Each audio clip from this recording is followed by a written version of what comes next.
बिस्मिल्लाहिर्रहमानिर्रहीम। आज हमारा टॉपिक है energy stored in a capacitor. तो लास्ट वीडियो में हमने देखा था कि कैपेसिटर पे चार्ज कैसे आता है, और हमने ये भी कहा था कि capacitor is a device that can store charge and energy. Capacitor एक ऐसा डिवाइस है जो चार्ज और एनर्जी स्टोर करता है। देखें, कैपेसिटर है एक, सपोज इसकी ये प्लेट ए है, ये बी है, इसको हमने बैटरी के साथ लगा दिया है। तो जैसे ही हम स्विच को ऑन करेंगे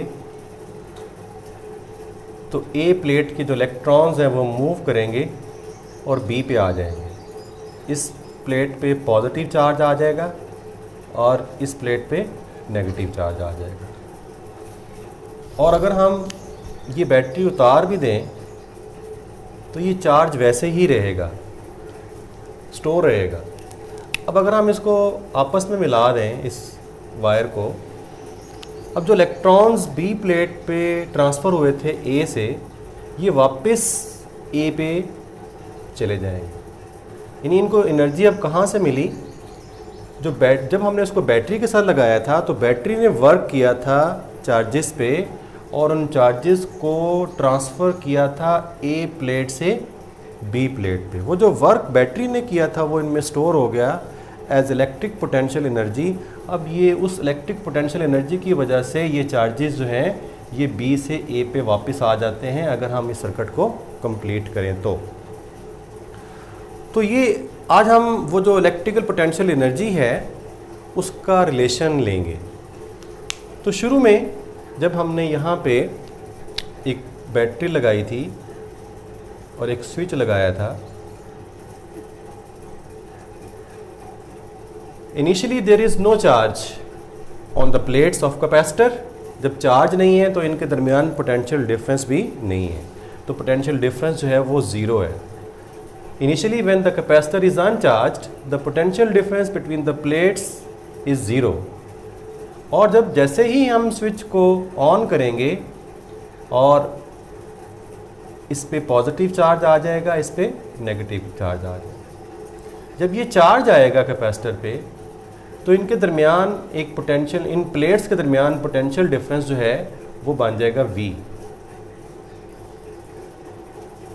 तो जो एवरेज पोटेंशियल डिफरेंस है वो बराबर होगा ज़ीरो। इनिशियली ज़ीरो था और फाइनली V हो गया divide by 2, 0 plus V divide by 2।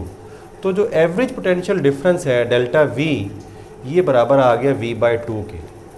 और हमें पता है कि जो पोटेंशियल डिफरेंस है ये बराबर होता है work done per unit charge.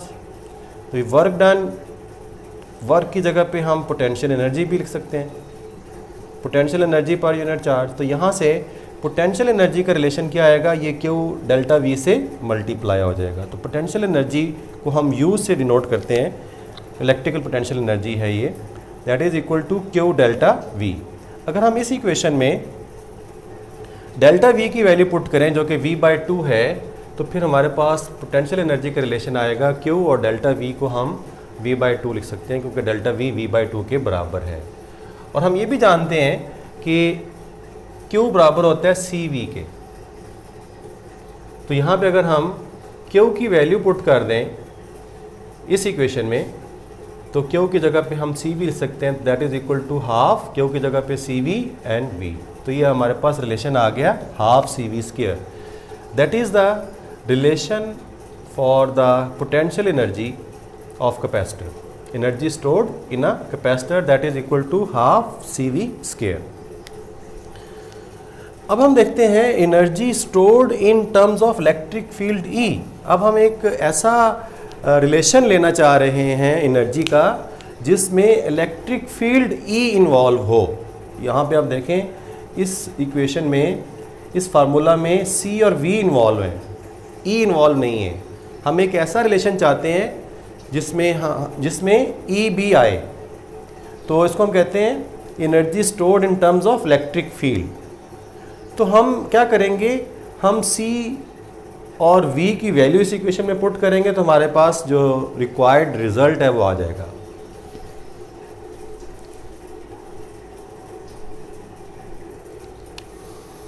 तो हम if dielectric medium is place between the plates of a capacitor then capacitance बराबर होती है A epsilon naught epsilon r by d. यानी अगर हमारे पास एक कैपेसिटर है और इसके दरमियान में हमने डाइलेक्ट्रिक मटेरियल प्लेस किया हुआ है, तो फिर जो कैपेसिटेंस, ये जो डाइलेक्ट्रिक मटेरियल जब हम प्लेस करते हैं तो कैपेसिटेंस का रिलेशन ये आता है, ये हम कर चुके हैं टॉपिक। तो कैपेसिटेंस बराबर आ गई A epsilon naught epsilon r over d. यहाँ पे एप्सिलॉन आर को हम कहते हैं डाइलेक्ट्रिक कांस्टेंट और epsilon naught that is the permittivity of free space and d is the distance between the plates of capacitor. और हम ये भी जानते हैं कि V किसके बराबर होता है, V बराबर होता है ई डी के।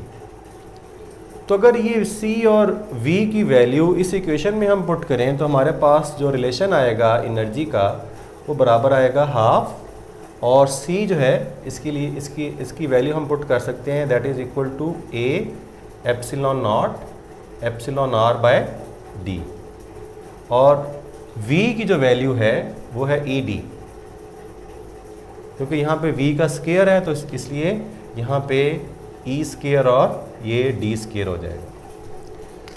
तो ये जो D है इससे कैंसिल हो जाएगा और हमारे पास जो रिलेशन आएगा पोटेंशियल एनर्जी का वो बराबर आएगा half epsilon naught epsilon r E square into A d. अब ये देखें कि हमारे पास एक ऐसा रिलेशन आ गया जिसमें E इन्वॉल्व है, तो that is the relation for potential energy in terms of electric field. यहाँ पे जो A और D है, अगर आप गौर करें कि अगर हम इसका जो एरिया है प्लेट का इसको D से मल्टीप्लाई कर रहे हैं तो दोनों प्लेट्स के दरमियान जो वॉल्यूम है वो आ जाएगा। यानी यहाँ पे ये एरिया है प्लेट का, और इस एरिया को दोनों प्लेट्स के दरमियान जो डिस्टेंस है, जो सेपरेशन है, उससे मल्टीप्लाई करेंगे तो दोनों प्लेट्स के दरमियान जो वॉल्यूम है उसका रिलेशन आ जाएगा। यानी हम लिख सकते हैं कि जो ए डी है that is the volume between plates.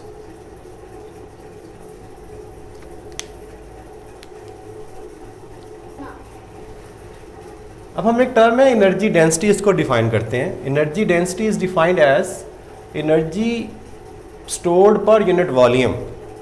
Energy stored per unit volume. Energy density is equal to energy over volume. तो एनर्जी का रिलेशन हम ये ले चुके हैं, आपके सामने है half epsilon naught epsilon r E square into A d. तो अगर हम ये वैल्यू एनर्जी की इस इक्वेशन में पुट करें तो हमारे पास जो एनर्जी डेंसिटी है वो आ जाएगी। तो एनर्जी डेंसिटी बराबर होगी half epsilon not into epsilon r E square A D over volume, और अब वॉल्यूम आपको पता है ए डी के बराबर है, तो यहाँ पे हम वॉल्यूम की जगह पे ए डी लिख सकते हैं। तो ये ए डी से कैंसिल हो जाएगा, तो एनर्जी डेंसिटी बराबर आएगी half epsilon naught epsilon r into E square. तो ये रिलेशन आ जाएगा हमारे पास एनर्जी डेंसिटी का।